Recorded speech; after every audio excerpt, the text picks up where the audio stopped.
Dr. Ottinger, Dr. Ottinger, Dr. Ottinger. Good evening, Noel Gallagher. Good evening, Noel. All right, boys. How? You got a headache? I did have this morning. I felt a bit rough, to be honest, yeah. Blimey, it must have been a late one. Wasn't that late? It was all day, though, wasn't it? You know what I mean? Started early. Saw pictures of you in the paper today with Vincent, Vinny, as you know him. That's right, Vinny and Sergio and Zabba, yeah. We were all having it rotten last night. Okay, well, let's talk about the game, then we'll talk about how rotten it got.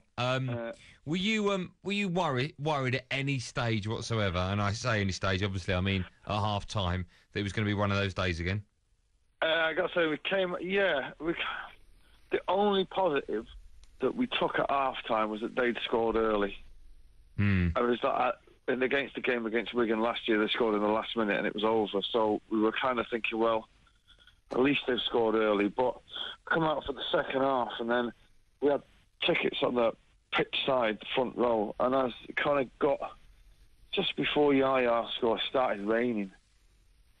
It was getting wet, and we were losing 1-0, and a big drop of rain went right down the back of my neck and all the way down my back, and I thought, you know what, I swear to God I've had it with this club.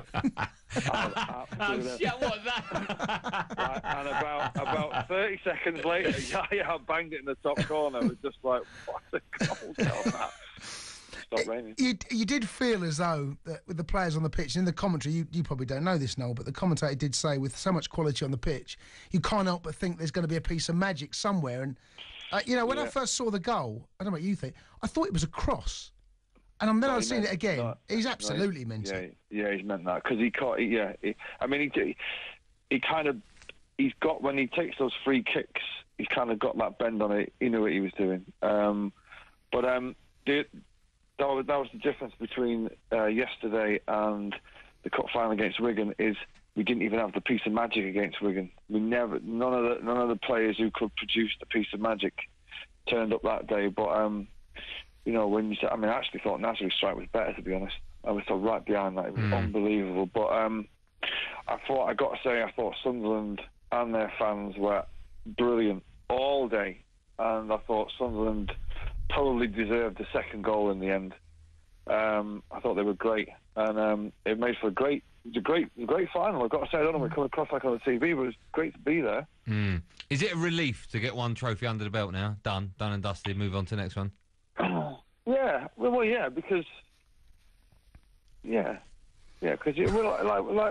when you're in a final, you've got to win. Do you know what I mean? You can't go there and you can't come back empty-handed. But it's nice it's in the bag. It doesn't really mean anything. It doesn't really mean that we're any more likely to win the league or the FA Cup, I suppose.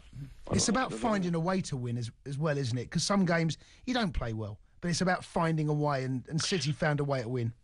Yeah, but you honestly, you've got to give Sunderland credit for that first half performance. That was as well as I've seen any team play against us. You know what I mean? I was convinced they were just going to camp in their own half and just kind of and then they were first to the ball all over the pitch, and they were well worth it. You know what I mean? They weren't coming off thinking, well, lucky so and so. You know what I mean? Although when you got the equaliser, I felt that was it. That was the end of me. Yeah, me too. And I thought once we'd scored, it was all over, and it proved to be the case.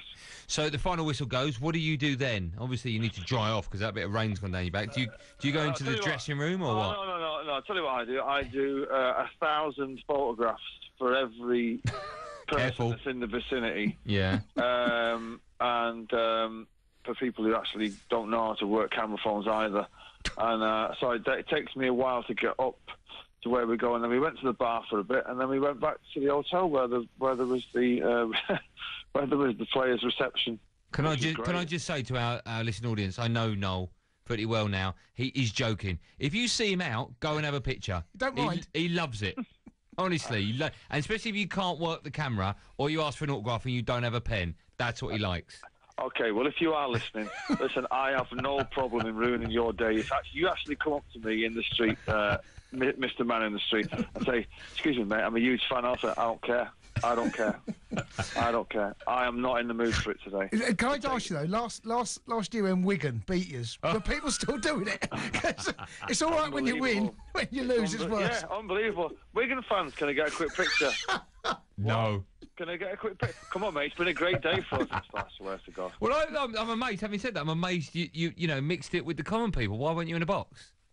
Don't know. I thought we'd kind of try it out this time. It was good though. I liked it. Yeah. But apart from the rain, and it was good though. Yeah. Okay. And what?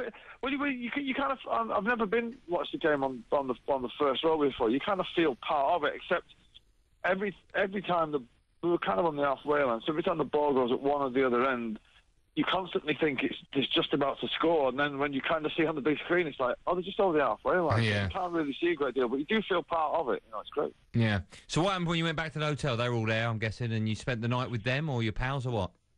No, there's a few of us who went back, and all the 1976 League Cup team were there. So we invited them for a bit, and then the players turned up, and then they came in with the cup, and someone was doing an interview with Vinny on stage.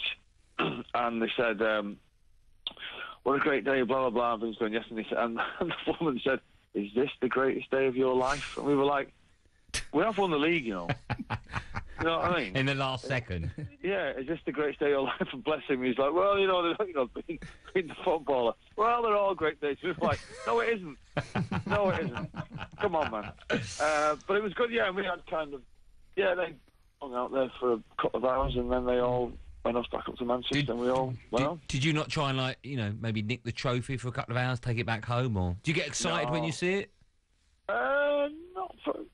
I was a bit lagging by then, to be honest. Do you know what I mean? I was having it with Tommy Booth and Joe Colliger having a right laugh.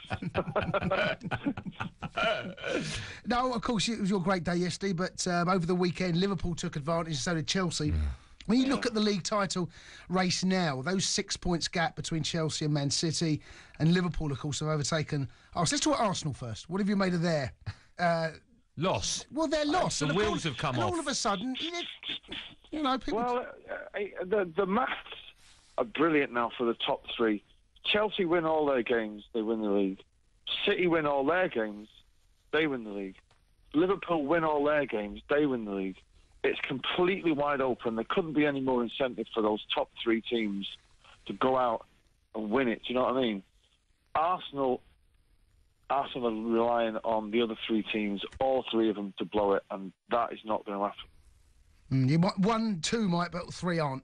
That's the truth. Not, yeah. I mean, the winner is going to come from City, Chelsea, or Liverpool, and God, that's the first time you've said Liverpool in that sentence. Yeah, but you can't. You can't call it. I mean, listen, it's in our hands. But then again, all the other two teams will think it's in their hands because if everybody wins their games, it's on. But I can't call it. It's going to go down to the last. I still think that those points we dropped away from home at the beginning of the season, and the double that Chelsea done over us, will probably end up being significant.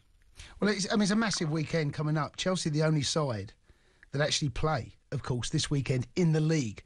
And Chelsea and this, points on the board, it's often said, but none more so than this season. Points on the board you'd rather have than games to play. The Spurs at home.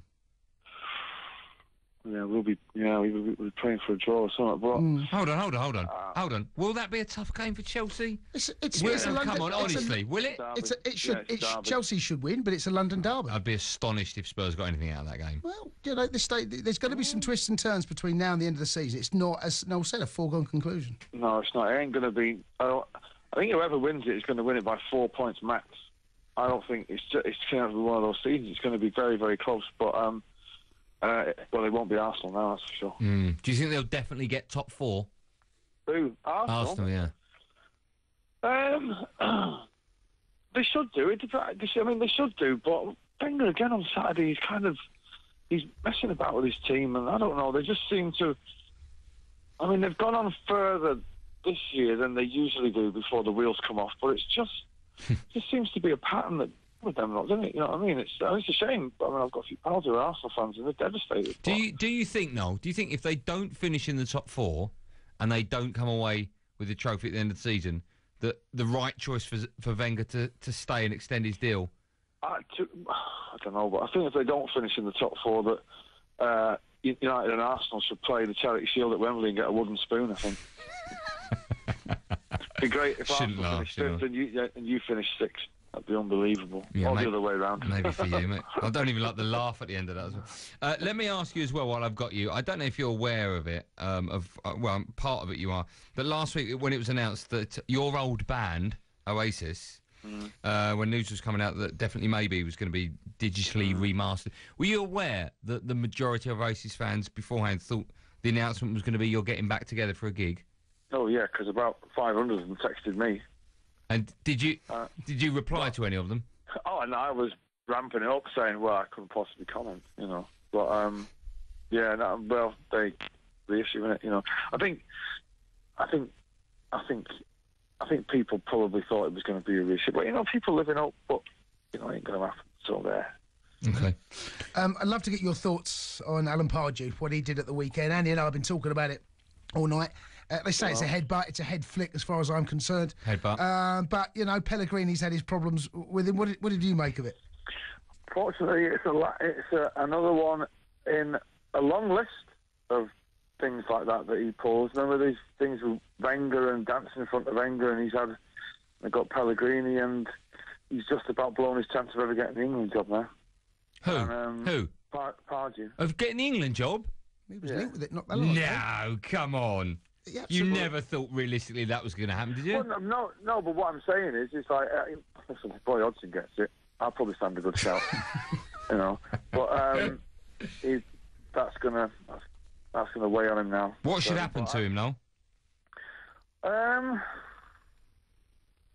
Because he can't say to any of his players, "What'd you go and do that for? I can't believe you." He can't say that anymore. He is. He's quite an excitable character, and with the footage of him mouthing to Pellegrini and all, he's not very. I reckon they should probably ban him for the rest of the season for a laugh. For a laugh. Why not? I like if they came out with that sentence. We're going to ban you for the whole season just for fun, for comedy value. His behaviour is unacceptable, and just for a laugh, you're banned for the rest of the season. Well, what conceivably, what could the punishment be? I don't know. I mean, is it for a player, like a 3-game ban? Yeah, but I think it's going to be. He's going to get more than. I mean, he's got previous, like you said. It's 5 minimum. I think for the rest of the season makes sense to everyone, doesn't it? Yeah, because they're safe from it. They're safe. They're not going to get relegated now, are they? Yeah. For the rest of the season, get rid. So just to confirm, we're all happy with that, yeah? No, I'm not. I've said to you, five games. Okay. Well, I'm happy. I'd be over the moon if he got banned for the rest of the season. Yeah, I'd be over the moon. I would be over the moon. You can come and do my garden for me if you like, if you're listening. No, you're a star as always. Thanks for coming on, pal. All right, cheers, Noel. See you soon. Bye.